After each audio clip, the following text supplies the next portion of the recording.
May 1969, and one of the greatest races in the world is taking place. Multiple aircraft are streaming from London's Post Office Tower to New York's Empire State Building to celebrate 50 years of the first transatlantic crossing. But one aircraft is winning, and it's all because it has one special ability: to fly straight up. Taking off from central London up into the sky and then landing on a platform in the East River next to Manhattan, it doesn't require an airport or a runway. Winning the race in only 6 hours and 11 minutes, cementing it in the eyes of the world as the ultimate aircraft and the envy of the Soviet Union. This would become the only successful VTOL aircraft ever built by the West until the F-35. This is the famous Harrier Jump Jet.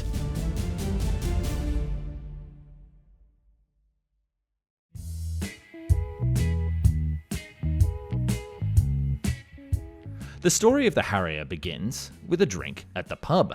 Two engineers from separate companies sat discussing their work. Stanley Hooker of the Bristol Engine Company told his friend Sidney Cam of Hawker Aircraft that he had developed a new hybrid engine called the Pegasus, from two other jet engines that could direct and vector the thrust, not just backwards. This would have twin cold jets on either side of the compressor and a hot stream that could be directed downwards, allowing lift vertically. Sidney perked up, almost spilling his beer, and said that this was the game changer that his company had been looking for. So Sidney and Hawker found themselves looking for a new project to sink their teeth into.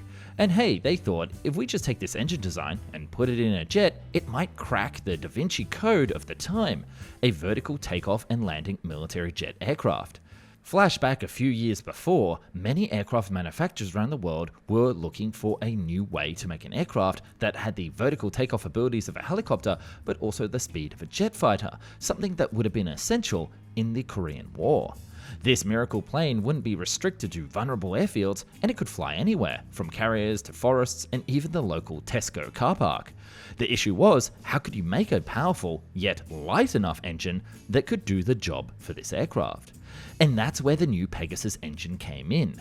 The side note, of course, is that this concept was actually initially developed by a Frenchman called Michel Weibo, but the two English boys didn't want to highlight that fact. So naturally, these two engineers were excited by the idea of picking up a meal deal in their own concept of a militarized flying car, and promptly partnered up to bring it a reality, and thus the Hawker Siddeley P1127 was born.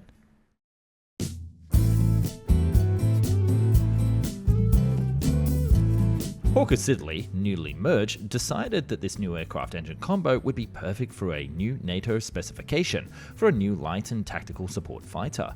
This would replace the aging Fiat G91. Because this wasn't a British military project, there would actually be no taxpayer dollars involved, so Hawker Siddeley would have to develop it on their own dime. One of the key challenges was that hoverjets was a total new science. They would need to develop physical models that replicated the Pegasus engine directing air downwards to understand what would happen to the concrete underneath, how it would bounce the aircraft up, and where exactly the hot air would go. Plus, there was also no airflow over the prospective jet's wings, rudders, or tail. So how would you control it? The engineers developed small thrusters on the wingtips as a reaction control mechanism. But it had to be as simple as possible, with Sidney Cam, the same engineer from the pub, reiterating throughout the development that this had to be the most simple aircraft ever, saying that sophistication meant complication, and then escalation, cancellation, and ruination of the company. And that would be his motto throughout the program. By 1958, Bristol had completed a Pegasus engine design that could actually generate 13,000 pounds of thrust, which was slightly more than itself and the aircraft combined, meaning that the concept would actually work and this plane would take to the skies under normal conditions. This development was such a game changer that NATO, who had been keeping tabs on this little pet project, asked that if it could be built faster, and even told their member nations to pause ordering any other light tactical aircraft as this new flying VTOL jet was on the way and would fit their requirements. By this time, in classic late government fashion, which you'll see will come back time and time again in this story, the United Kingdom jumped on board the bandwagon and ordered 2 additional prototypes for their own testing purposes. But interestingly, there was some resistance, because this was designed to be a subsonic light fighter for ground targets, and not a supersonic bomber interceptor, one that would go up against the Russian bombers that was the threat of the time. On the 15th of July 1960, the first prototype was complete and was ready to fly straight up. Designing the Harrier from scratch must have been daunting, but when it comes to you running your own business, you don't need to start anything from scratch when the hard work has been done for you. I'm talking, of course, about Odoo. Odoo is an all-in-one management software that provides entrepreneurs with a range of applications such as invoicing, accounting, project management, inventory, website creation, and more. And it's their e-commerce platform that's just plain incredible. It works in 4 easy steps. You start by choosing your business objective and goal, you pick the color palette or upload your logo to make one, and choose the pages and features you want and pick a theme. And then your online store is ready to be customized. Adding products is a breeze, just add the details like name, price, image, and your product page is live. Add details like images and description and make it more aesthetically pleasing with drag and drop blocks, background designs, animations, and much more. Then all you have to do is set the backend, shipping information, and configure your payment methods, and where to send the money. And that's right, that's how you start making money with Odoo. So get your e-commerce store out there and actually turn that maybe idea into an actual business as quickly and easily as possible, thanks to Odoo. And the best part is, this is all free for life. Adding extra apps like invoicing and your website hosting and a custom domain free for a year. That's just insane. And when your business expands, you can access all the other applications starting from $24 a month. So click the link down below for free and start making money.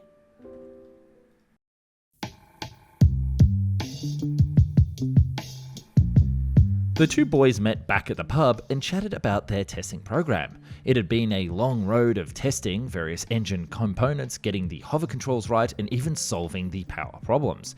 The original prototypes could only tether hover for 2.5 minutes at a time. Taking a long drink from his beer, Hooker turned to Sydney and asked, "I suppose you're going to do some conventional flying for your first test flight tomorrow?" And Cam replied, "What for?" Hooker said, "Well, just to make sure that the aeroplane is a nice aeroplane and everything is under control." With Sydney Cam replying dryly, "Oh, Hawker aeroplanes are always beautiful. Nothing wrong with a Hawker aeroplane. I'm not going to bother that. It will go vertical on its first time." The very next day, on the 13th of February before Valentine's Day, the prototype XP831 performed its first flight for 22 minutes, hovering straight up. Once the engine was upgraded yet again, the aircraft was shown to be able to transition between vertical and horizontal flight, proving that it was a miracle and that the Holy Grail had been achieved. But what wasn't achieved, though, was the NATO contract. You see, despite all the best efforts to make the very best plane, NATO was underwhelmed by its performance characteristics and decided to pass on the program. Their specific requirements included the expectation for the performance of such an aircraft to be the equivalent of the conventional McDonnell Douglas F-4 Phantom II fighter. These specifications called for a supersonic version of a VTOL strike fighter with a combat radius of 460 kilometers and a cruise speed of Mach 0.92. Although they loved the vertical takeoff and landing feature, flirting even with doing a joint order of 100 aircraft for their member nations, this never eventuated. The hope was that despite a lack of any militaries actually ordering this aircraft, Hawker Siddeley would be able to show that they had technically created the first VTOL fighter, and this would get some interest. Alas, the program would only limp on, with the Ministry of Supply ordering a few more prototypes to test and refine the technology, with the Royal Air Force shrugging their shoulders and saying that they had no use for this aircraft. It looked like that by Christmas in 1961, the Harrier program had died before it begun.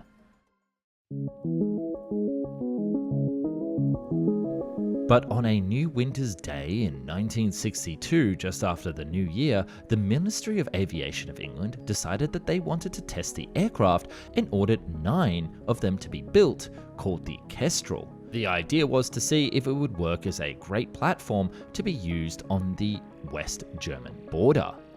The Kestrel was assessed by a multinational tripartite evaluation squadron which consisted of British, US and German pilots to determine how a VTOL aircraft could be operated, with these evaluations finishing in 1965. And while this testing was ongoing, Hawker had returned to the drawing board to work on a supersonic version of the P-1127, which was now called the P-1154.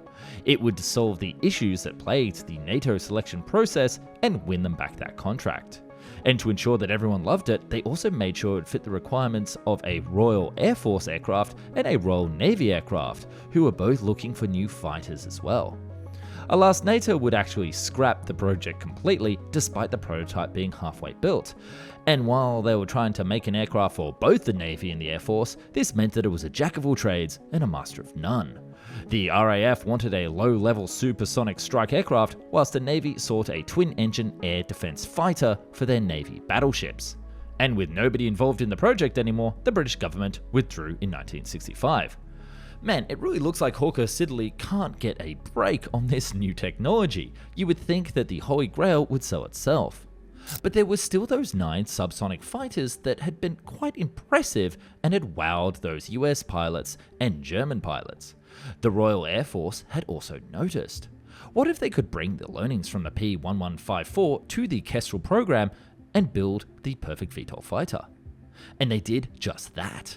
On the 31st of August 1966, the first of these P-1127 aircraft made their first maiden flight. And the RAF was so impressed they made a production order of 60 aircraft, giving the aircraft its final designation, the Harrier GR1.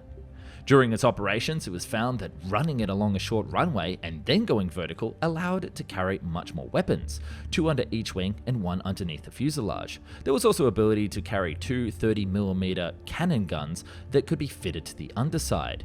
And that's why a lot of the British ships were given ski jumps, because it allowed these Navy versions, which I'll get to in a minute, I am going ahead slightly here, to take off with more weapons. This aircraft was so popular with the RAF that the US Marines would take notice, and they decided to put in their own order, and thus the Harrier went from a miracle single aircraft that nobody wanted to a complete family that had international acclaim.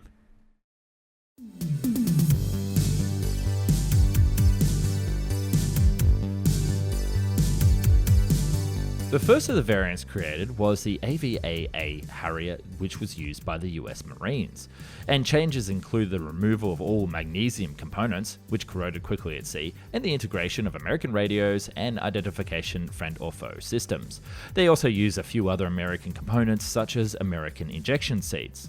And because this was a brand new aircraft that the Americans had never seen before, they also needed a twin-seater training version, so Hawker Siddeley created a longer version to accommodate this.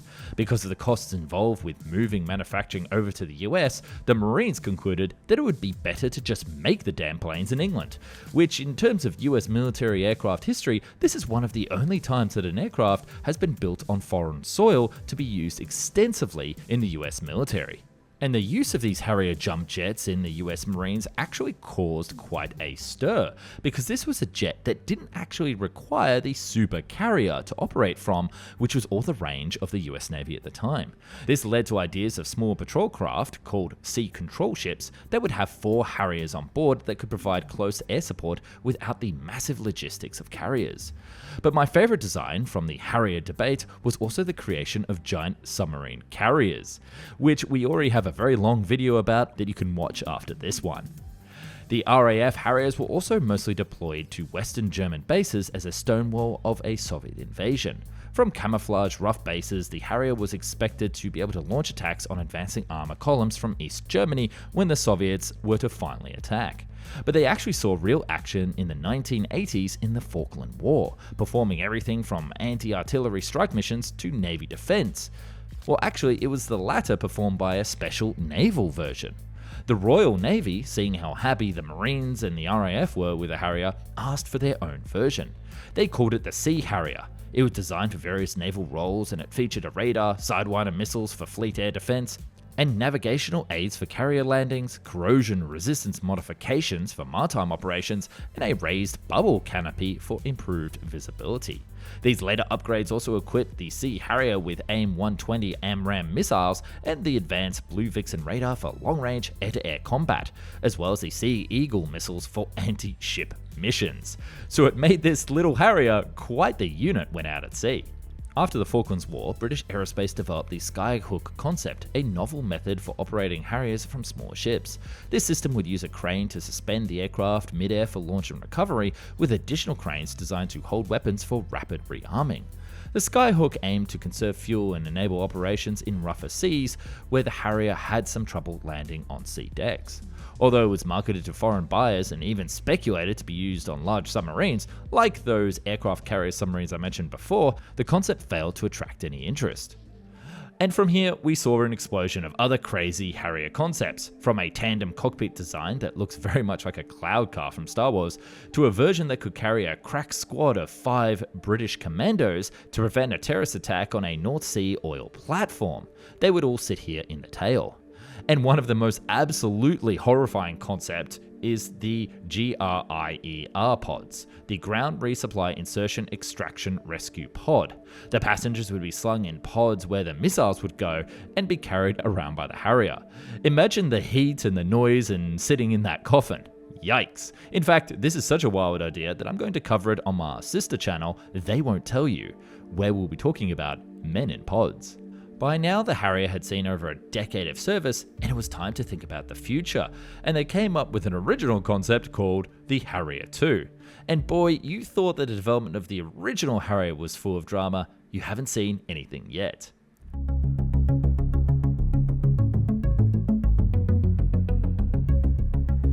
One of the flaws of the original line of Harrier jump jets was its lack of range and payload.